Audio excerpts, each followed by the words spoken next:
I have to say this. I'm looking around and I'm being honest here. I see lots of smiles. I see lots of positivity. And I'm just thinking, do we need this? Right? Do we actually need this? Or maybe we're just good to go. Maybe we're all set. Who knows? It's possible. But here's the thing. In life, there are lots of things that can get us down.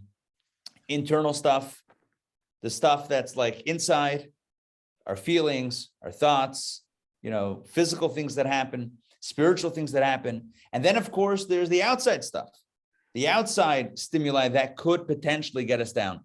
So it's always good to work on our happiness. One of those things that it makes sense to work on. So I would like to formally welcome all of you, all of us, to the Joy Factory. We have an incredible evening in store. This is a happiness workshop with Mrs. Raizel Schusterman. I'll introduce her in a moment. But before we do the formal introductions, let me just say this. We are now kind of coming up on the last week or so of the month of Adar Sheni, the second Adar. Adar was so good, we have a sequel, right? And sometimes sequels aren't as good as the original. You know how it works with sequels, right? Yeah, Star Wars, what are we up to? Like 15, 16, 18, 20, whatever. But when it comes to Adar, the joy and the happiness and really ratchets it up. I'm just going to mute everybody just so we have a nice clean background. But no offense to anyone. There's always opportunity to unmute, but we're just going to create a nice calm background. But anyway, Adar is a month of joy, 30 days of joy. This year, 2 Adars, right? We have Adar and then the other Adar, and now we have 60 days. That was a joke right there. 60 days of joy. And so if you weren't happy day 1, day 2, day 3, day 4, day 5, day 6, we're up to now like day 51, 52, something like that, 53. So now it's time to ratchet up the joy. Our sages tell us, Mishe nichnas Adar marbim b'simcha. When we enter the month of Adar, we're meant to increase in joy, meant to increase our joy quotient. And this is what we're gathered here tonight to do. One thing we know, and that is that in English, we have one implication of happiness, and in Hebrew, we have another. In English, the word happiness is related to happenstance and haphazard, right? Happiness, it's kind of like things just happen. We typically think of happiness as something that happens to us, right? Like if we get the right job and meet the right person and have the right house and drive the right car, right? Obviously Tesla, and then all these other things, then automatically we'll be happy. Then the happiness will come. It's just going to come to us. But my friends, in Hebrew, there's another reality that is revealed, and that is it's all about being besimcha. It's all about being with joy, in a state of joy. Besimcha, if you switch around the letter, spells the word machshava in Hebrew, which means thought. Happiness is not something that happens to us. It's an active and conscious thought process that we work ourselves into. In other words, happiness doesn't come to us. Happiness is something that we create. So my friends, if you wish to create happiness in your lives, you are in the right spot. We are here for the Joy Factory. This is a happiness workshop, and this is the perfect opportunity to enjoy this together as a community, together as individuals, living through certainly challenging times, and yet we know that we can create the happiness that we wish to enjoy. So without further ado, I'd like to introduce our guest presenter. Mrs. Raizel Schusterman is a mother, teacher, community leader, and positive life coach. She blends positive psychology with the teachings of Torah and Chassidus to help people uncover the tools they need to flourish in a joyful manner. And Mrs. Schusterman is also the founder and voice of a tremendous podcast, which I believe is called A Positive Podcast, right? Did I get that right? A Positive Podcast? Okay. All right. So definitely you want to check out A Positive Podcast because it is a positive podcast. It literally is a positive podcast. And my friends, sit back, relax, and enjoy the Joy Factory as we begin. So please give a warm welcome and a muted but warm round of applause for Mrs. Raizel Schusterman. Thank you so much, Rabbi. Can you all hear me? Okay, like just give me thumbs up. Turn off the heater. So it's a pleasure to be here in Atlanta for a few moments. I'll pretend that I'm watching the spring outside my window and the budding flowers while we are sitting in the rainy cold, but we don't have snow, so I'm grateful for that. So I am going to assume that if you're here tonight at a Joy Factory, you are interested in finding out how you can increase your own happiness because you're curious about that.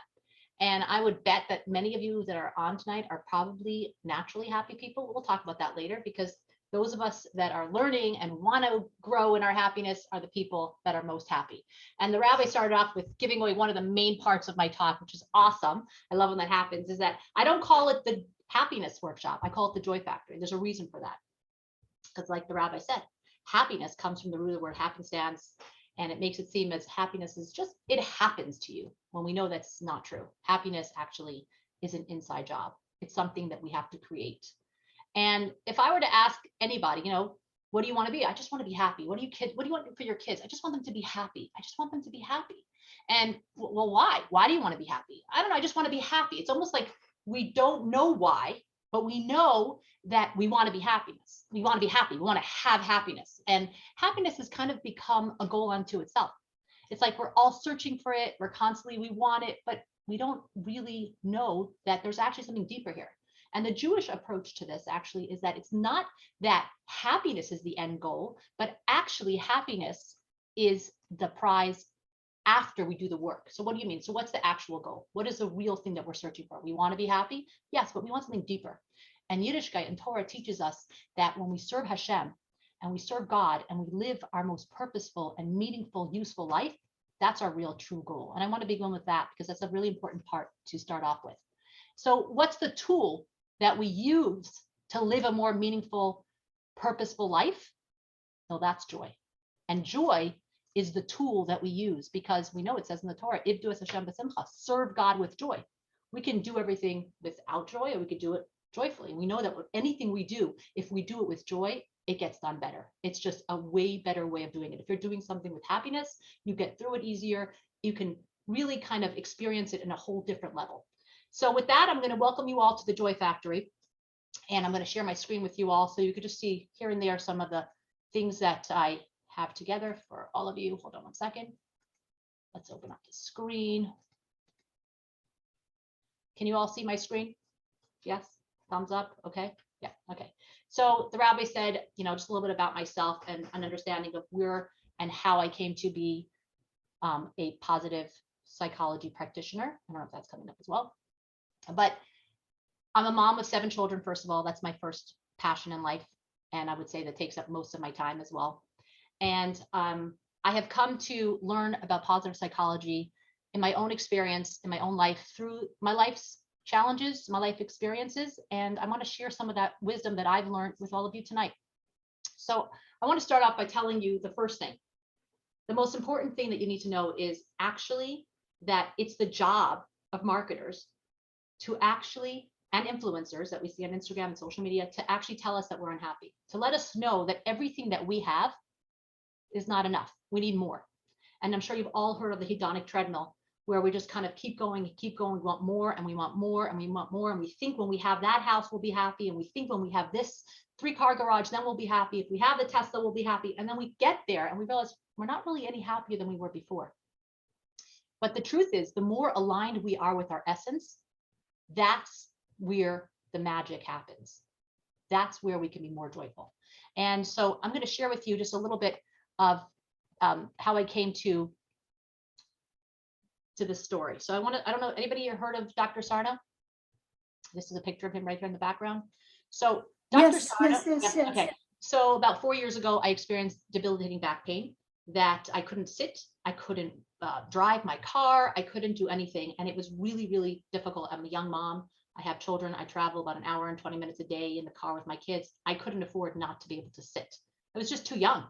And I went for MRIs and tests and acupuncture and everything. And I had a slipped disc. And bottom line is after a while, I realized I need to do more. This is not working. And so I came across Dr. Sarno. A family member suggested to read his book. And at first I was like, what are you talking about? How is this book going to help my pain? And yet after reading his book, he has many books, Healing Back Pain, you can get it on Amazon. He talks about the power of the brain and that the pain is real. Yes, the brain is holding back oxygen and it's causing us to have this pain. And the reason why it's holding back the oxygen is because our brain is afraid that we won't be able to handle those difficulties that are coming up in our subconscious. We may not even be aware of them. And so he recommends writing out all your resentments, putting it on paper, anything that's bothering you or resentful for coming up, even though we've been taught all our life, no, just be happy, be positive. Don't go there. Don't think about those thoughts. If you think about them, they might happen, they might get bigger. But the truth is when we stop and we actually get rid of all those negative thoughts and we process them, when we feel them, it actually decreases our pain. And so I started that process. And I found that within a few weeks, my back pain was at 0.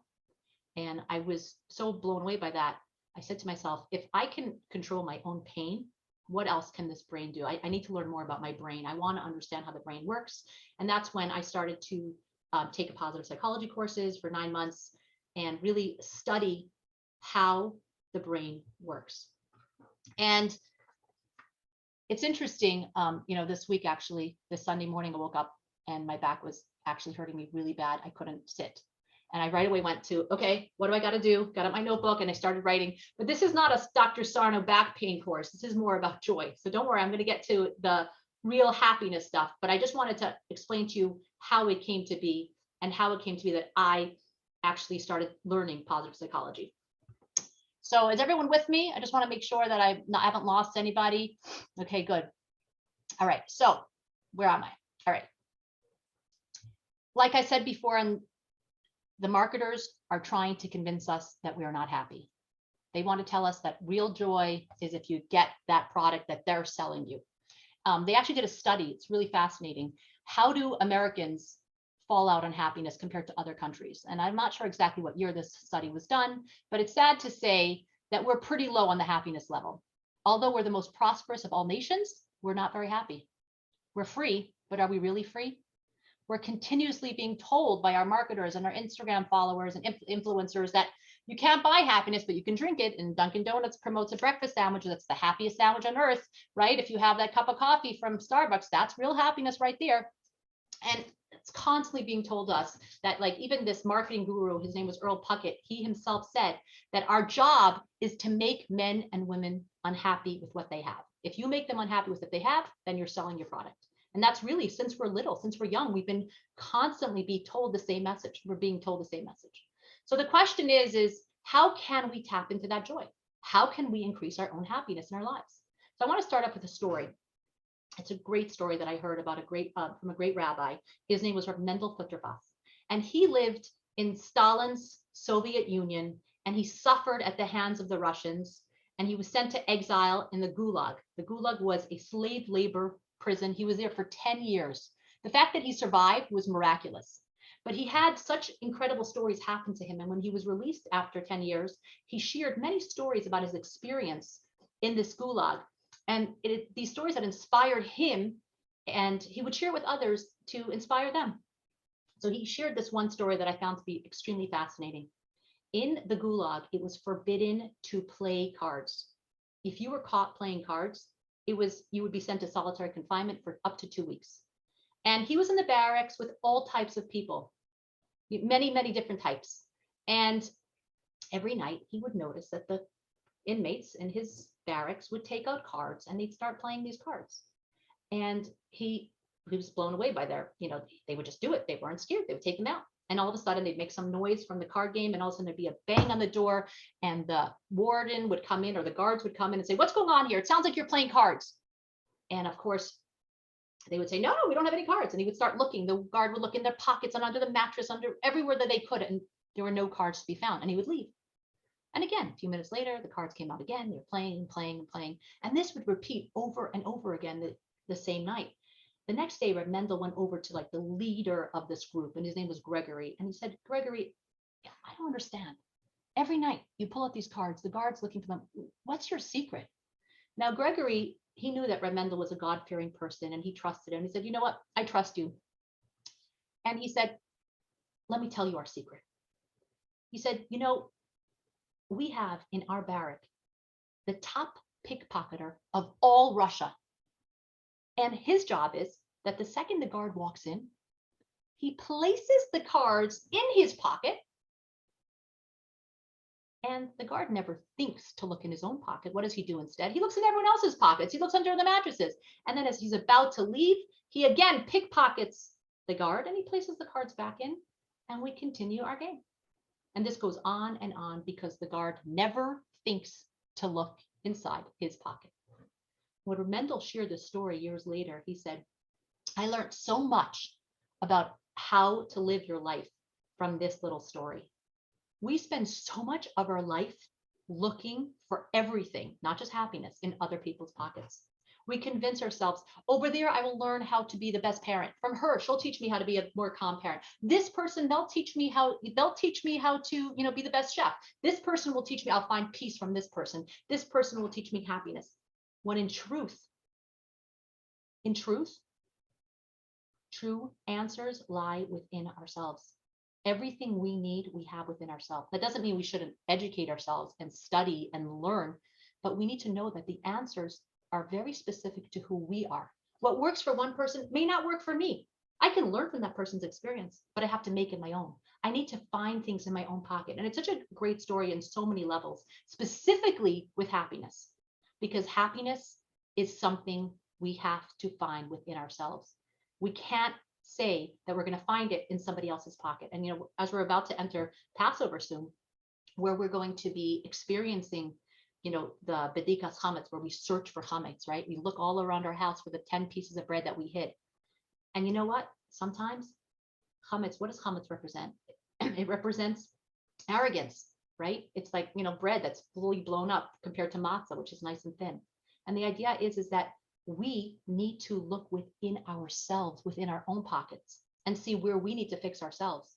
This whole idea that we're going to change everyone else, right? That doesn't work. The only person that we really can change is ourselves. So we have to look within ourselves and say, where can I increase my own happiness? How can I make myself happier? And that is an incredible secret that we can learn from Mendel in this story about happiness. So again, the more aligned with our essence, with our soul, this is where the magic happens as well. This is where we can be joyful. So I want to share with you a study. I'm going to share with you this evening a few studies from positive psychology, just to give you an understanding. Before, just a background on psychology, for those of you that know a little bit about psychology, it's very young. It's a young, I don't want to say profession, but it's only as new as World War II, technically, is when we really started to learn after the World War II about post-traumatic stress, and we started to learn about experiences, and it was really starting to become a bigger thing after the Holocaust. After the World War II, the Holocaust as well, but that's a different part. And many people were studying how the brain works and why people do what they do, but it was more on the side of what people do wrong and why people are, what's wrong with people and what is, how we can help fix them. And positive psychology is the opposite. It's more about where can we go better? Where can we increase? So like if you walk over to somebody, if I ask you, how are you doing? Pick a name, Charna. How are you doing? And what would you answer me? What would be a common answer, Charna? What would you say? Want to unmute yourself? Just give me one line, what you might say. How are you doing, Charna? Great. Oh, look at her. I was going for fine. Most people tell me fine. Look at her. Charna's great. You're right, Rabbi. I'm not so sure everyone here needs this workshop so well. So that's great, Charna. Thank you. But most people, when you ask them how they're doing, oh, she read the book. That's it. Okay. Most people will tell you, I'm fine. I'm doing fine. I'm okay. Because we kind of live our life, we're okay. We're okay. But the truth is we actually want to be doing better. We can be great.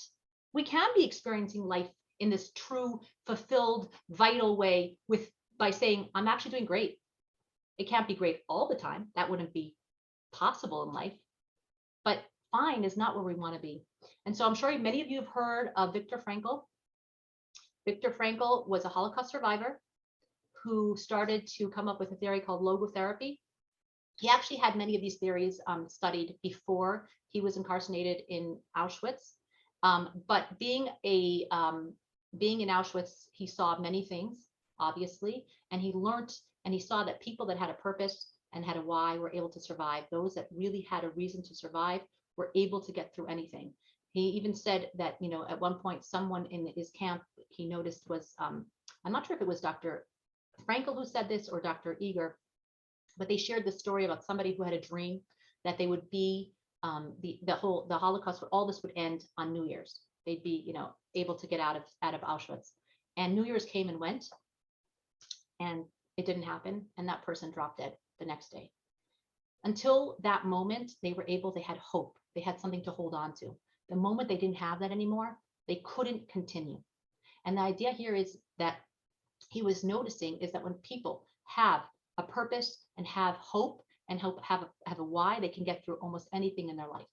And when he came out of Auschwitz, he went back to living in Vienna and continued his job in the hospital that he worked prior to being incarcerated at Auschwitz. And he shared a lot of his studies with his coworkers, but many people did not actually take to his teachings at all.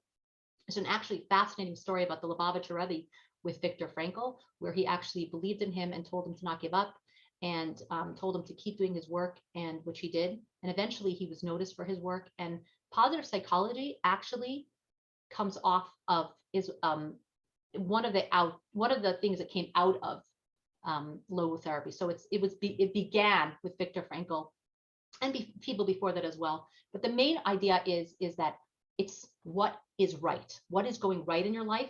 Figure that piece out and build on that. Where are you happy?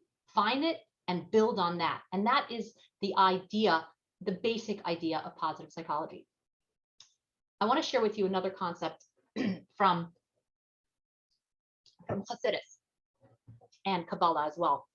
And I'm trying to share a few of those things with you tonight as well. So how do we talked about this in the beginning. How do I implement more joy in my life? How do I get more happiness, right? So you all know the Shema Prayer, correct? You're all familiar with the Shema Prayer. And the Shema Prayer, it says that we need to love Hashem in the Helplessness, b'chol levavcha, with your whole heart, right? You got to love God with your whole heart. Now, what does that mean to love with your whole heart? You ever loved somebody with a half a heart? Love itself actually means loving with your full heart. So the explanation on that, the Rashi, the basic explanation commentary on the Chumash on this passage says that what does it mean b'chol levavcha, with your whole heart? It means you should love him with b'shnei yitzarecha, with both of your inclinations, your evil inclination, your good inclination. And then he adds another line and he says, another thing is shelo yeh libcha chalok el hamakom. Your heart should not be in a fight with God. Now, what does that mean? What does that mean you shouldn't be in a fight with God? Judaism always talks about this idea. We question God. We talk to God. We even sometimes are angry with God. We're not happy with what God's doing. We are allowed to talk to God and question God. So what does it mean your heart shouldn't be in a fight with God here? What does that mean? I should love God with my whole heart means I shouldn't be in a fight with him? That means I shouldn't. So what's it saying here? And there's a great explanation on this passage. And the great Reb Aaron of Karlin says that your heart shouldn't be in a fight with the space, not with God. Makom is the word that's used for God here. You've heard the word Elokim, Adonai, all those different terms for Hashem, right? Over here in this passage, it's using the word makom, space, place. And we know that another term for God is actually space because God fills all the space and all the place, all places. But what it's saying here is your heart should not be in a fight with the space that you find yourself in. What does that mean? It means that we tell ourselves, if only I lived somewhere else, if I only was born to a different family, if I only had different children that listened to me, if I only had a different spouse that totally got me, if I only lived in warmer weather, then I'd be happy. If I was in a better financial state, I'd be happier. We tell ourselves that the space that I'm in, that's where it's unhappy. That's where my unhappiness is coming from. And here comes the passage and says, no, love God with your whole heart means that you have to accept the space that you're in. And this is true in psychology as well. When you're in a space, if you're using all of your energy to fight the space that you're in or the situation that you're in, you're using up that energy. You can't find the strength to use your energy to make peace with that space. You can't do both at the same time. So you can't be in a fight with your space. If you want to find peace, you have to come to a certain space of acceptance. Now, that doesn't mean we shouldn't try to fix our space and make it better. Yes, if we're in a job that's not great, we should look for a better job. If we're in a relationship that's not working, we should look for a better relationship. Or obviously work to make the relationship better. There's a lot of that instead of just leaving the relationship. So it doesn't mean that we have to ignore it. It means that we have to come to peace with it. We have to make space for it. Excuse me. So is everyone with me? Because it's hard sometimes to get a sense of like on Zoom, if everyone's hearing me. Okay, great. I want to share with you all a really interesting study as well. Hold on, I'm just going to give it for you all. If I could find it, hold on. Okay. So a lot of us think that happy people are just born happy. I'm sure you all know somebody that you say, yeah, she's just naturally happier. You know, somebody will tell you, yeah, actually my mother's happy. I'm happy. You know, that's just who I am. I'm naturally unhappy. I'm just not a happy person. And in truth, happiness actually has a lot of factors to it. So like I told you, positive psychology took the ideas from different concepts in psychology and they tested it out in labs with people and to really get a sense of, well, how true is this? Why are some people happier than other people? Let's figure it out. So they did a study on twins. And one of the things that came out of it was the happiness pie. And this is the happiness pie right in front of you. Okay, here it is. 50% of your happiness comes from your genes. That is true. If your mom's happy, you're going to be happy. If your father's a nagging fetch, you might be a nagging fetch. You have that upper chance. It's 50%. It's right there. Then 10% of your happiness is from external circumstances. So that means the things that happen to you. If you're hit by a car, you win the lottery, you have a child that's not well, you're not well, you're dealing with situations that are difficult. That's 10% of your happiness. The remaining 40% is actually what you do about it. Intentional activities, what you choose to do about it. Do you choose to wallow and feel bad for yourself? Do you choose to hide under your blankets and just give into it? Or do you choose to come about and say, what am I going to do about this? What's next? What is my next step into dealing with this? Excuse me, I'm sorry. So this is just the happiness pie. So when you think, okay, well, yes, 50% of my happiness is my genes, but you still have another 40% or 50% based on your external circumstances to really make a difference. Again, I'm showing you this for a reason. I'm showing you this so that you see that, excuse me. I'm showing this so that you can see that a lot of this, the stuff that we're doing is internal work. Like I said, happiness is an inside job. It's something we have to do on our own. We have to get up and say, what am I going to do about this? How am I going to deal with this? There's actually been a study, a 75-year-long study in Harvard that's on happiness that's been going on.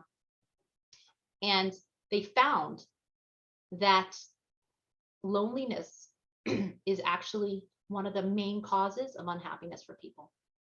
Add to that COVID, we know that people are really feeling not connected and lonely. And that is a big recipe for unhappiness.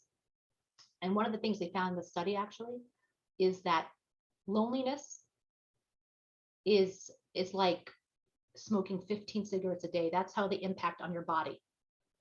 That's how bad being alone is. Humans were created to be together with other humans. That's who we are. We're creatures that want to be connected. We seek connection.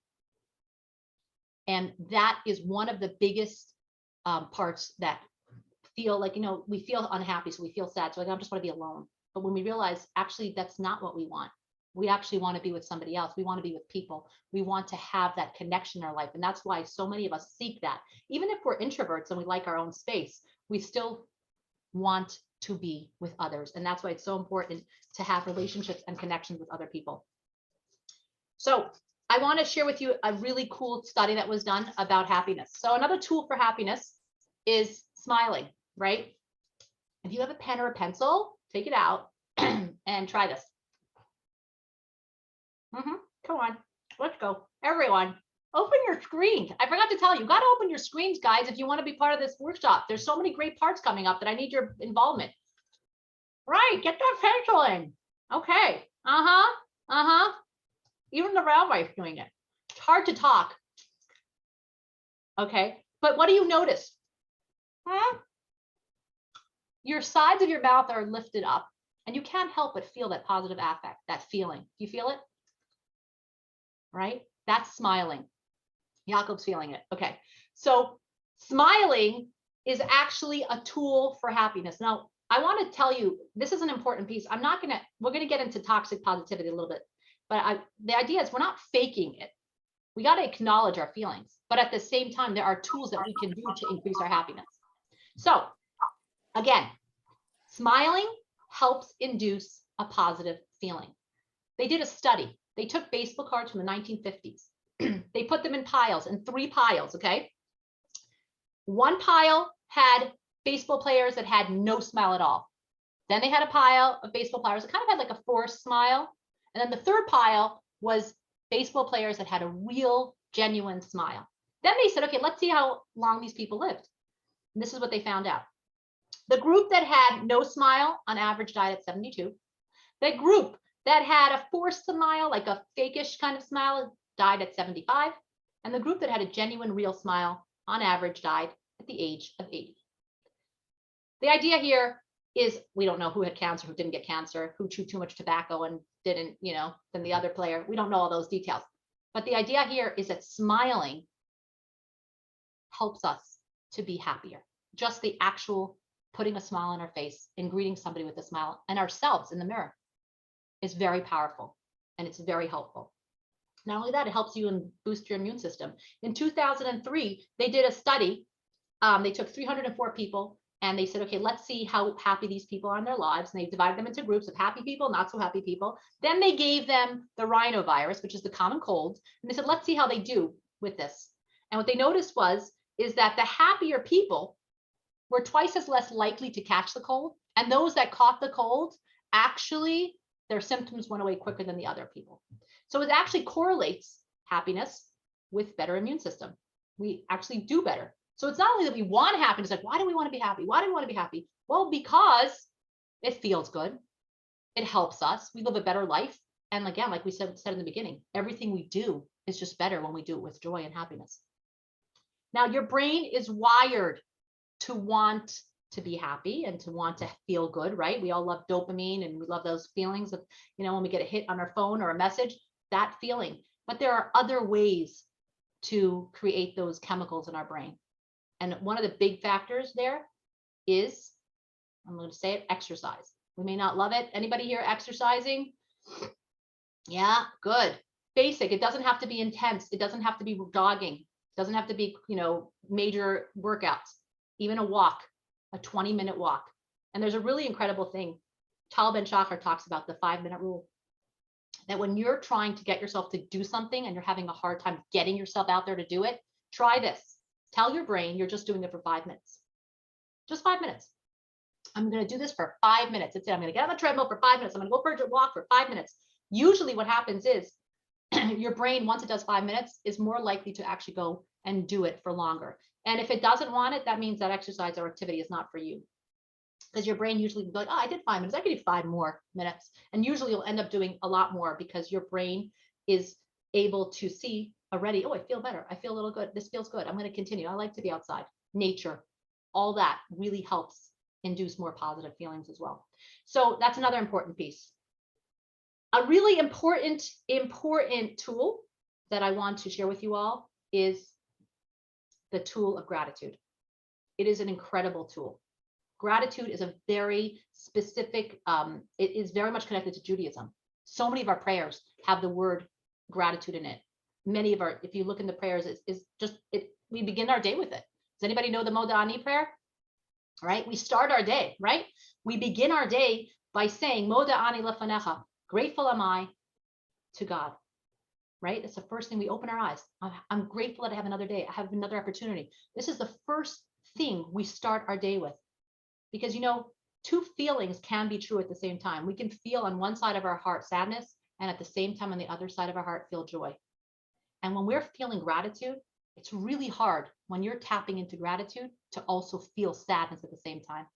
It's really hard. I always tell this to my teens that one of the best things to help with anxiety is to tap into your gratitude.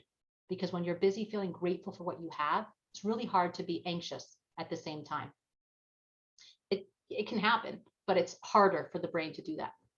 Now, I want to teach you something. I'm sure you've all heard of neuroplasticity. This is a basic idea at this point that most people know, right? Neuroplasticity. Anybody know what that idea is? It's okay if you don't. Thumbs up. Okay, good. Some people know. So the idea is that the brain, we used to think that the way the brain works is that, okay, kind of imagine muddy ground, and you take a bench and you pull the bench and you make this kind of like mark in the ground. And then when you pull the bench back, you go right to the same place because it's just really easy to pull it right there because it has the grooves already there. Or walking in snow. I tell these people, well, maybe you guys don't know about snow, but if you walk in snow that's 5 feet deep, it's a lot easier if you have footprints and you kind of step in it, right? The same thing is with the brain. The brain is used to doing certain patterns, certain behaviors. So if you hear a child screaming, your behavior that you usually do this, usually go to this space. But what we're learning is actually neuroplasticity teaches us that you can teach the brain, you can rewire the brain to try different things. And the answer and the secret for that actually is through practice, practice, practice, practice. The more you practice, the better you do. I'm sure you've all have heard of the book, The Outliers, where he talks about the concept that anyone who's famous for any activity that they've ever done, they all have something in common. And that something is 10,000 hours of practice for that activity. Basketball, musicians, players, sports, it's practice. It's not, yes, some people are born with talent, but if you practice, you need that practice to get really good at something. And so the same thing with our brain. If we keep practicing something, we will actually start doing it. I'll give you an example of that. A personal story for me. When I was taking this course, one of the things we had to do was for 6 weeks, we had to journal every day. Gratitude list. That was our assignment. And you can't do the same thing. You got to really try to find new things. And it was like, okay, so after 3 weeks into this, I had a wedding of my niece. So I went to the wedding with my family and it was beautiful. And we came back from the wedding. And that night, after a week of being away or a few days being away, my little 3-year-old started to get sick and she was vomiting in the bathroom. And my husband and I, it's like 3 a.m, we're cleaning up the bathroom. And I turned to my husband and I'm like, I'm so grateful it happened tonight and not last night at the hotel. I mean, imagine there was no washing machine. It'd be terrible. He's like, what, Raizal? Like, you're grateful? It's really working. And I said to myself, it's true. Usually I'd be like, oh, why do I have to deal with this today? It's such a bad day for me. But my brain is starting to begin to actually see the good because I'm practicing it. And it's such a crazy concept. I don't know if you know this, but anybody here have a hard time with short-term memory? Because I do. Ever since I've had COVID, I really forget if I turn the oven on or off, if I took the cake out, small things, and it's hard to remember that stuff. So I actually learned that if you want to take a concept and transfer it from your short-term memory to your long-term memory, what you got to do is you got to take 12 seconds of kind of focusing on it and talking about it and doing things about it to help transfer it. What do I mean by that? Okay, so if I want to remember that I took my vitamins, I'll tell myself, okay, I was in the bathroom. It was right after my shower. I had just brushed my teeth. I had taken the laundry. If I tell myself I'm doing like 12 seconds focusing on this activity, now I'll have an easier time remembering it tomorrow because I've taken it from short-term memory to long-term memory. 12 minutes, 12 seconds. That's what you need, which is fascinating. That's why when we study for tests, if you ever notice, if you're studying for something, if you repeat it to somebody and you teach it to somebody else, you know it better because you're spending time on it and you're actually really having them learn it in a real way. So this is what's so fascinating. Modeh is actually 12 words. And it's an incredible thing. We start our day saying Modeh, grateful am I. And if you look at the words, the actual grammatical way that we say it is actually in Hebrew. You don't say Modeh, you say Ani Modeh. I'm grateful. That would be the more proper way to say it. And yet we say, grateful am I. Again, focusing on the idea that the first thing we start with is gratitude. And if we start our day in a grateful way, the whole day continues in that way. It's harder to go back from it. So that's just a really important tool to remember is gratitude and beginning with that. So I actually want to spend a few minutes doing an interactive activity because I've just talked enough, talk. So I want to share with you guys. I don't know if anybody here have the handouts that the rabbi gave you? Okay, good. I'm going to share the screen so you can see it, the screen that I'm talking about. This is the one, I'll show you. Oops, sorry. Celebrate yourself. Can you see that? If you don't have it, this is what it looks like. So you don't have to, okay, if you have it. All right. If you don't, you could just take a piece of paper for this activity.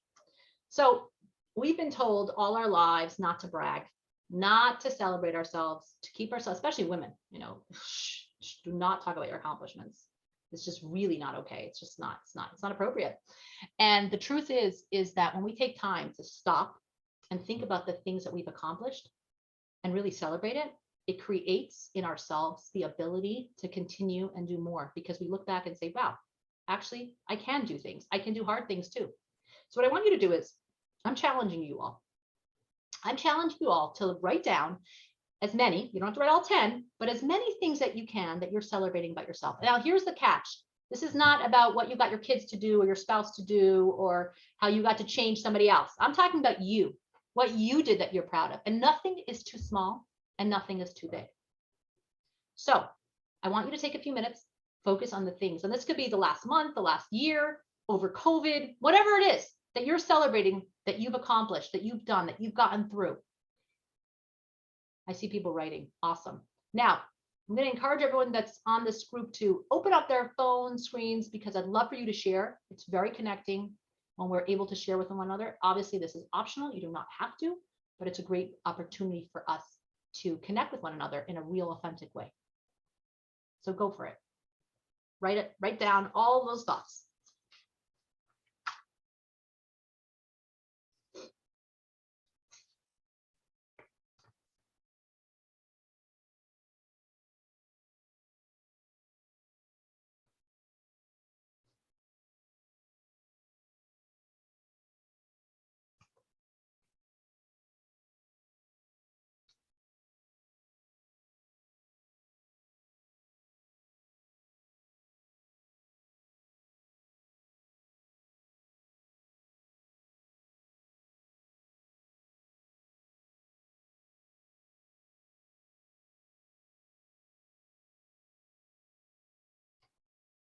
And you can give me a thumbs up when you've done this so that we could open up the floor for each other to share.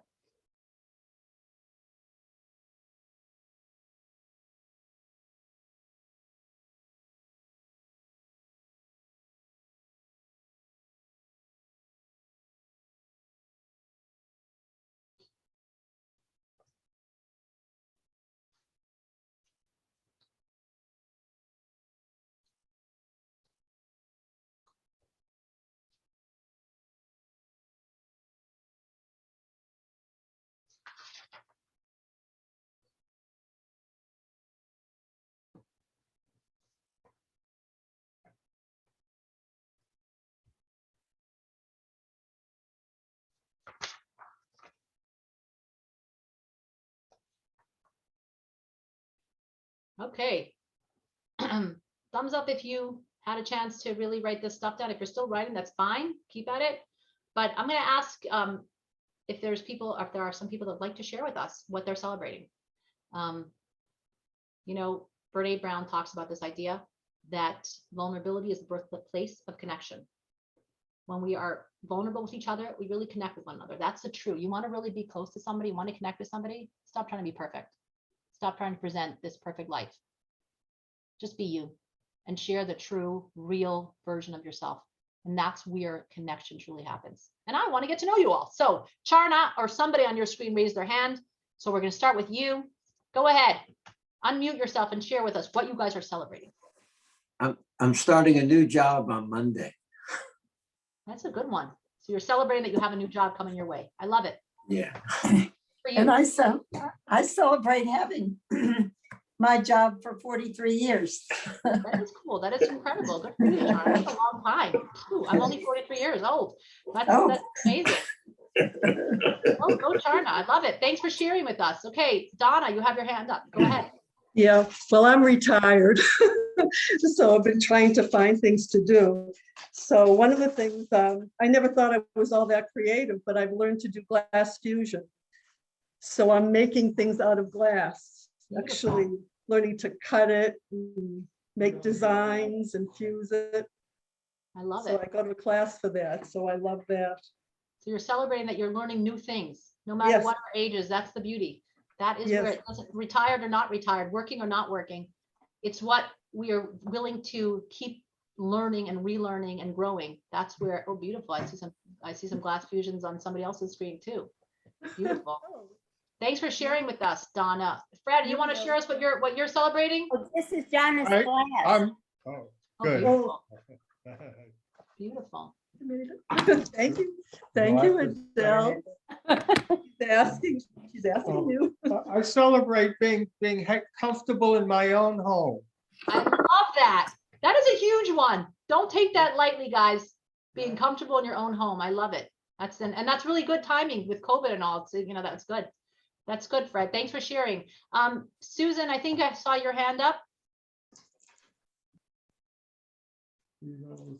I'm grateful for the fact that I can reach out to other people and help them. And I visit people who are alone and I offer them companionship. I love it. That's so beautiful. That's another key Giving to you my happiness. phone number. when you give of yourself, you truly find happiness. That's where the magic happens. Yeah, that's beautiful. Thank you, Susan. Thank you. Anybody else want to share with us? Raise your thumbs up. Evan, go for it.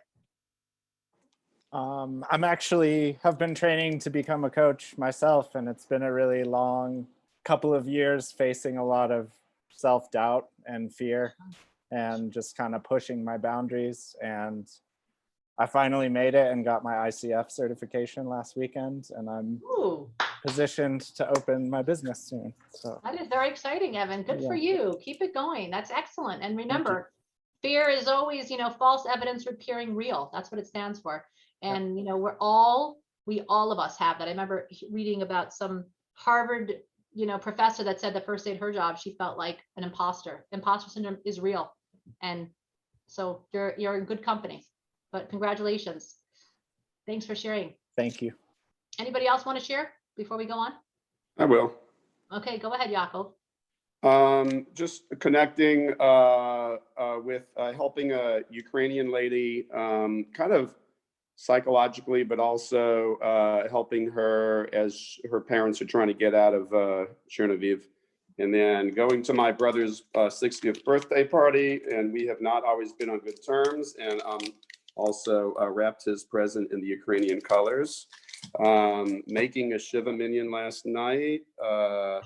And then emceeing a comedy show at Chabad of North of Forsyth last week for Purim, and then really just getting the house ready. My other brother's coming into town, so I think that just there's some big things that I'm resisting, like writing a novel, and that is kind of dragging me. But besides that, everything Looks like you have a lot to celebrate there. There's a lot of things. I'm going to pick up on that one piece where you said you went to your brother's party, even though there's a lot of going this that's Saturday. right there, growth. That's a big thing because we feel like we only can be where we're comfortable, and that's something that's important to know our boundaries and know what we're comfortable with. But pushing ourselves to keep growing is such an important piece. It's so beautiful. So I celebrate that with you. Thanks for sharing that with us. Okay. Is there anyone else that wants to share before we go on? Okay. So I want to share with you a really incredible tool, and I'm going to share it with you because I feel like it has been life-changing for me, and I want you to be able to experience that as well. So this is a sheet that you should have gotten along with your handouts, and it's called the ABC model. Actually, I call it the ABCDE model, and it's from Positive Psychology, and it's a really great tool to help yourself when you're dealing with a challenge. So here is how it works. Most things that happen to us that are not great we are going to call those things an activating event. Something happens, okay? Something happens to you or in the environment around you. Now, usually what happens next, or we think what happens next, is how we feel about it, right? That's the consequence. But there's something between A and C, and that is the B, the belief. We have a belief or interpretation regarding this activating event that helps us or makes us actually feel the consequence that we feel. So if we're not invited to a party by a certain person, so right away, that's the activating event. Then comes our belief. They don't like me. They don't really enjoy being with me. I didn't make the cut, whatever belief that we have there. And what happens is the consequence, we feel bad. We don't feel good. We feel sad. We feel left out. We feel lonely, whatever it is. So the way to combat this is the first thing we do is D, which is the disputation of beliefs. We challenge our beliefs or our narrative around this. And we're like, wait, okay, do I have proof that they don't like me? Do I have proof that I am not loved by this and this person? I don't have proof. The only thing I have is the fact that I wasn't invited, but I don't know the entirety of the story. So this belief that I'm currently having is not accurate. So then we have to come to E, which is an effective new belief. Okay. So we kind of have to adopt or implement a new belief that helps us feel differently. Now, sometimes you will see that actually your belief may be true. And that can happen. And then we have to deal with the consequence of the feeling. But this model is so important. It helps us be able to deal with a lot of activating events that happen to us that are not necessarily accurate. This is something you can do with children even. It's very powerful. We could all do this exercise. I'd love to have somebody volunteer, if anyone's open for that, to kind of give us something that they're dealing with, and we can kind of apply this to finish off our workshop with that. Is there anybody that'd like to volunteer? Come on, come on. Where are my volunteers? Sarah? You look like you're looking for the unmute button. Maybe I just called on you. Anybody? Okay. Wait, I don't know if Sarah's talking. Okay, I didn't hear you. I'm sorry. Yaakov. Okay, yeah. Okay, go ahead, Yaakov. Yes, give us an activating event. Oh, you're muted still, so you got to unmute yourself first. You got to unmute yourself, Yaakov. You're talking, but we don't hear you because you're still muted. Okay. Okay. So I woke up, I had a dream, I had an amazing idea for the novel that I can dump in all the Chassidus, the Native American spirituality and everything and raise awareness for human trafficking and reverse the trail of tears and do this all in one novel. And it is so intimidating because I want to be historically correct. And I'm not that, I mean, I could write the Native American part in my sleep, but the kind of Southern, trailer kind of family and down and out family. I don't have a lot in common with those people, but I can do it. And it's just a lot of, I think, the What's things the that activating event? Give me an activating event. Give me something that you're struggling with specifically here. Writing this novel. So wait, so you're saying that you're having a hard time writing the novel? Yes, I have resistance to anything that close to the soul, anything that means raving success. I have, the closer to the soul it gets, the more resistance I have to that. So you're saying that your activating event is that you're having resistance to writing this book? Yeah, big time. Okay. So you're having a hard time getting yourself to do this novel and actually writing the novel. How's it making you feel that you're not able to write this novel? What's the consequence because of it? It's kind of, I know that this is my path, and when I do it, when I don't do it, it's depressing, and I feel like I'm wasting time. Okay. It's depressive. So you're saying, I want to write this book. I can't write this book. As such, I'm feeling really sad and down about it. Yeah, like I have a resistance to it. It's overcoming the resistance, the internal resistance. That's the issue. So what do you think what is a narrative that you're telling yourself here? What do you think your belief is? Before we go to you, Yaakov, anybody want to volunteer? What do you think maybe might be a narrative that he might be telling himself? Anybody have any ideas? This is a hard one, Yaakov, that you gave us, by the way. This is like really this might be like a deep. Doesn't feel he'll be able to actually write it. There won't be any book in him. Okay, that he can't do it, that he doesn't believe that he can do it. Okay, I saw Evan. Did you agree with that? Was it something else you wanted to say? Go ahead. It seems like it's something really personal to him and close to his heart. And oftentimes when we engage in endeavors like that, we're almost putting a piece of ourself out into the world. And so that makes it even more, important for us to try and be kind of perfectionistic about it, because if it gets shot down, it's almost like a piece of ourself is getting shot down. So it can be really scary. Yeah, I hear that. Yeah, I'm hearing fear as well there.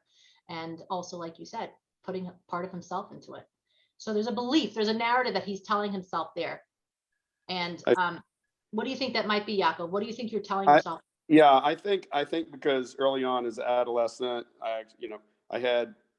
I wanted to do a certain path, and that was Yeshiva University. That was shut down. My parents were like, "Why are you so idealistic? Why do you want to do this? Why do you want to be a philosopher? How do rabbis support themselves?" And it was just such garbage. But I felt that that liability, soul, and idealism and spirit is liable for excommunication. Seriously, you're out. And that's how I felt. And then that abandonment was multi-generational. My dad and his, literally abandoning. It sounds so- like I'm hearing a lot of like pain coming up as you're talking about this. A lot of difficult emotions. And yeah, because if I express this book, then I'm expressing my soul, and I feel like it could be rejected. Yeah. So there's also there's a lot of layers to it, but there's also a fear of rejection that's coming up for you.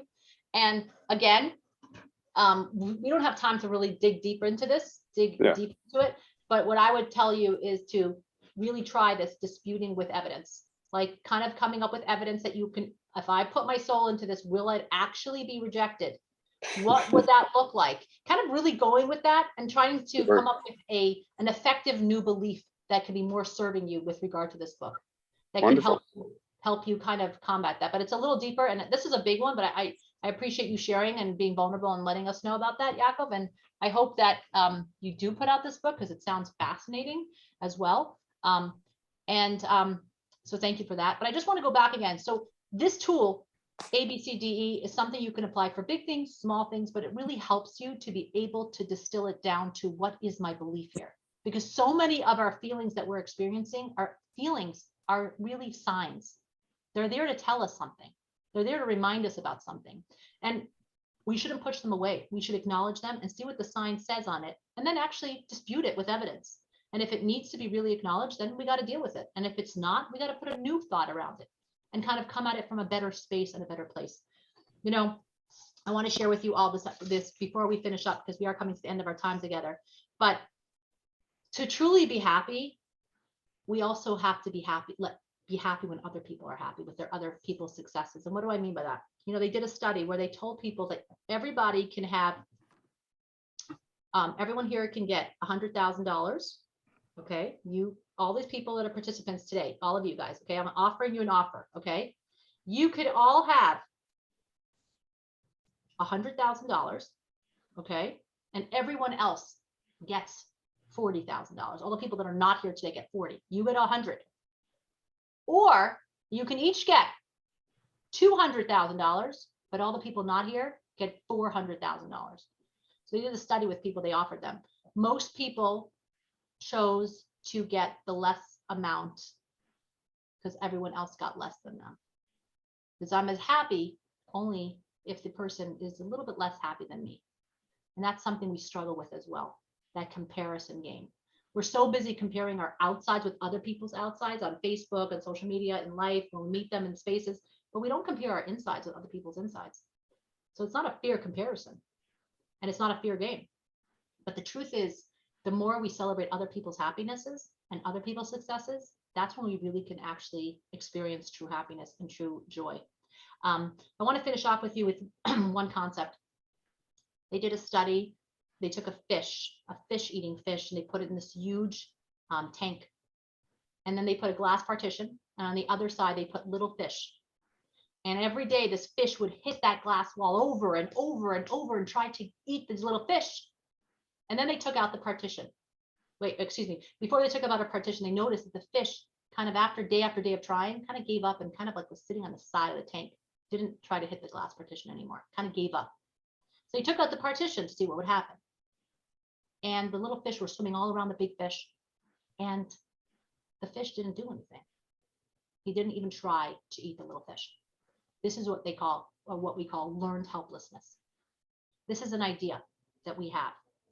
We think that we tried this, and I tried that, and I tried this, but look at me, I'm still unhappy. I'm still not able to do it. I can't do it. I'm not going to be able to do it because I tried everything.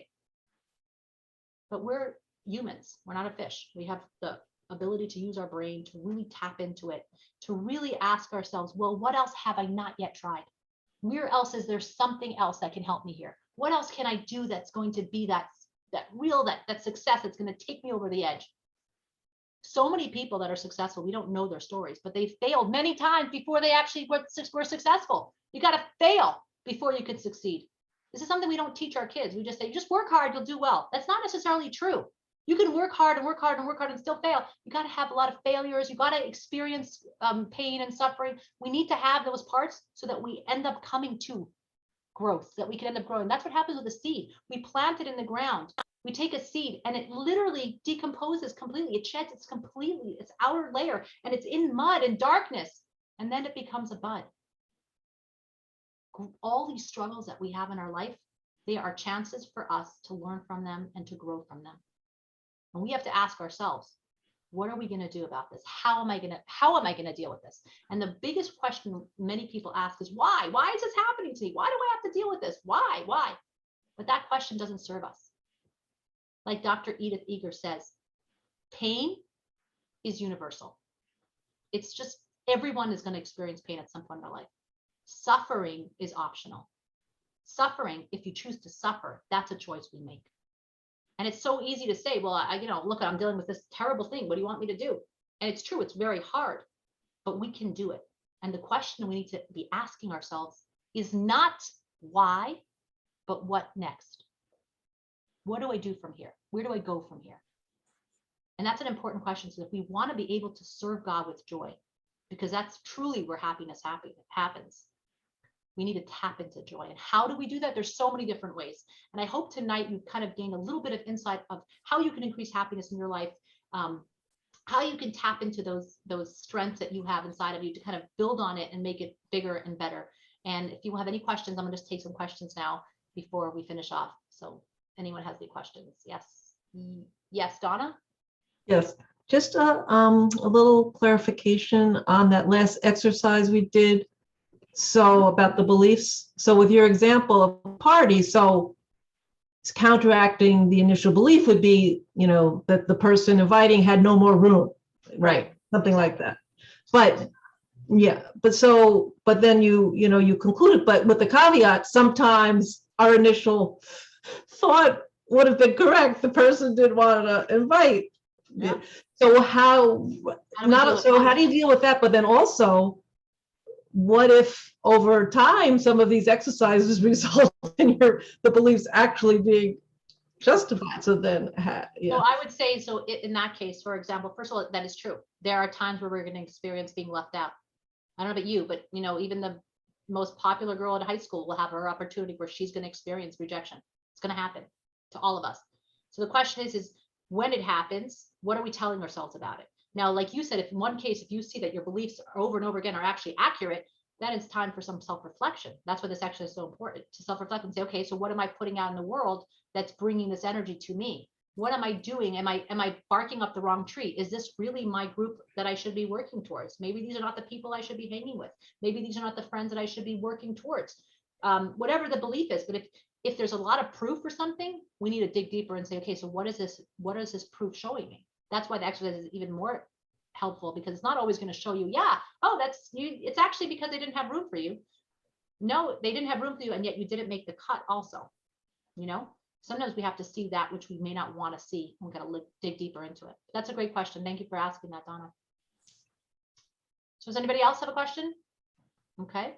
So I just want to tell you, thank you for this opportunity. If you're curious to hear more, you can check out my coaching website. It's apositivecoach.com. And like the rabbi said, I do have a positive podcast on Anchor and Spotify if you're curious to hear some more. And I hope that each of you will ask yourselves, what next instead of why? And I wish you a peaceful, happy Shabbos. Thank you. Thank you so very much. much. Amazing. Thank you. Beautiful. Okay. See you all. Thank you so much. Take care. That was awesome.